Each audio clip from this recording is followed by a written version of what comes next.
Well, we've got the Worldwide Technology Championship on the way in Mexico, and we are coming to you from the World Wide Web here, the internet. Adam Kaufman, Jason Sobel, of course, Action Network. Jason, how are you, man? I'm doing great. Ready for another week of golf. Let's All attack right, this thing. let's get into it here. Now, some of the favorites on the DraftKings Sportsbook, of course, you look at the top of the list, you have Justin Thomas, Abraham Answer, but then gets interesting, right? You go to number 3, you have Victor Hovland, who is the defending champ on this course at this tourney. It's difficult to repeat in these tournaments. We know that. That being said, do you like those other two guys I mentioned better, or are you good on Hovland?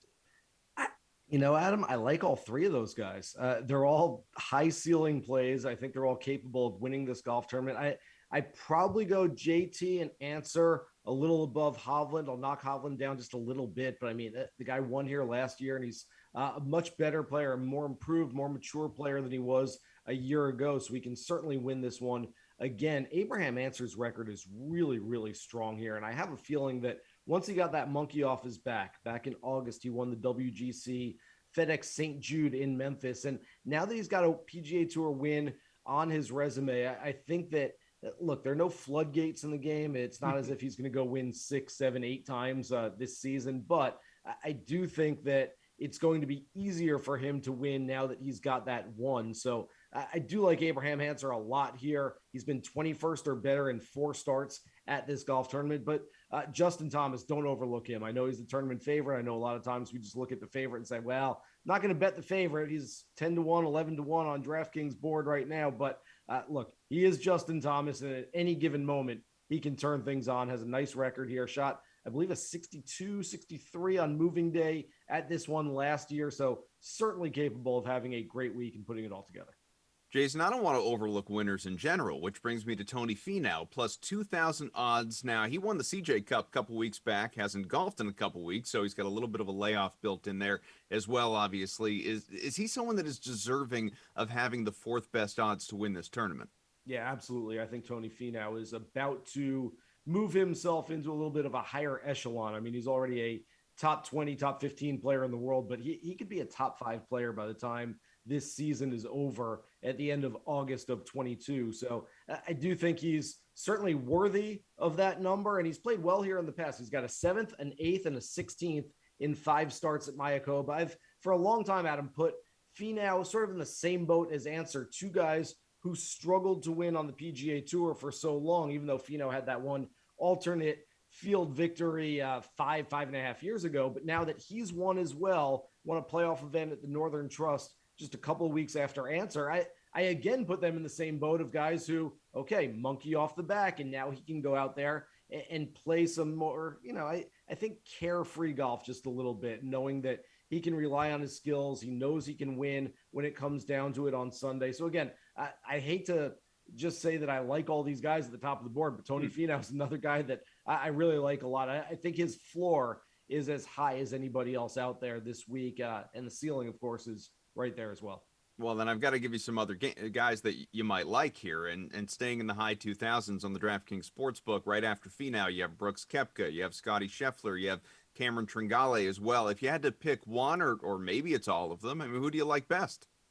I'm probably fading all 3 of those, and I don't feel great about it. Scotty Scheffler is coming off shooting a number in the 50s at Royal Oaks, his home course in Dallas just a couple days ago. So he is certainly primed and ready to have a nice week, still looking for that first PGA Tour victory. And this time of year, Adam, I'm looking for guys that might have strokes gain motivation on their side. I know we can't go to the PGA Tour website and look that up necessarily, but I'm looking for players that might be a little hungrier than some of their peers who haven't quite done exactly what they've wanted to this year. It's been, don't get me wrong, a fantastic year for Scotty Scheffler, but again, still seeking that first career PGA Tour victory. So this might be a little bit more of a business trip for him than it is for some other guys. So I do like him. I like all those players, but quite frankly, when we look at the top of the board, I'll take those top guys and I'll find some more value in the mid tier and the lower tier, as opposed to going after some of these players you just mentioned.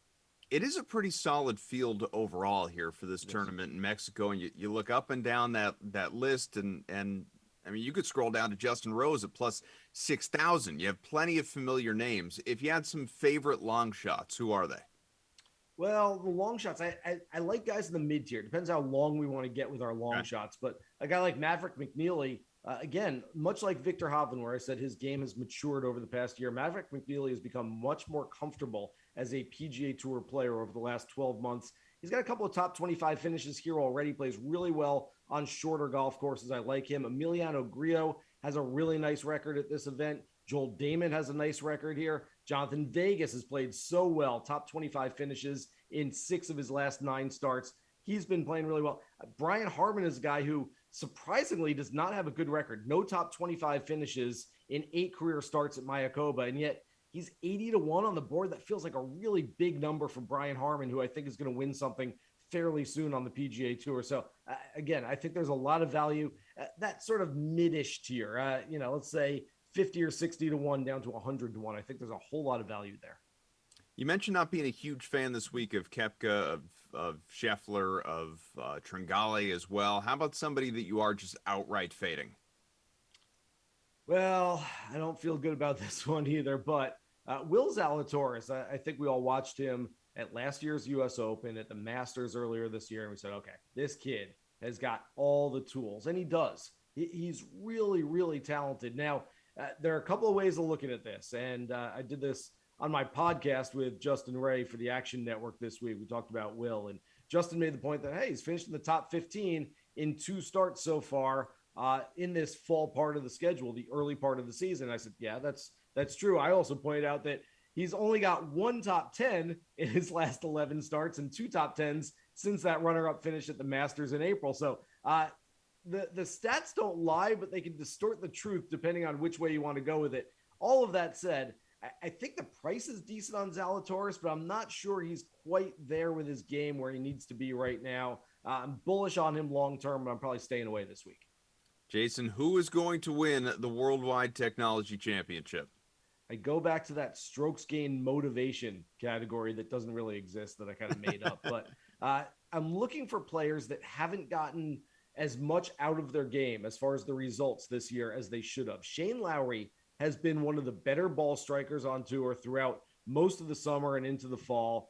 He's got a great short game, great hands around the greens, but he doesn't have anything better than a 4th place finish this year. And so I feel like he's played such good golf, but hasn't quite gotten that 4-round stretch of brilliance at any one week that maybe he kind of deserves a little bit. So I do think, again, I'm looking at guys who are hungry, looking at guys who are inspired, guys who are motivated a little bit. And I would think that Shane Lowry can look at this one and say, okay, I know it's the early part of the 21-22 season, but it's still part of the 2021 year. And I think most players are looking at it that way. And I think Shane Lowry can look at this one and say, you know what?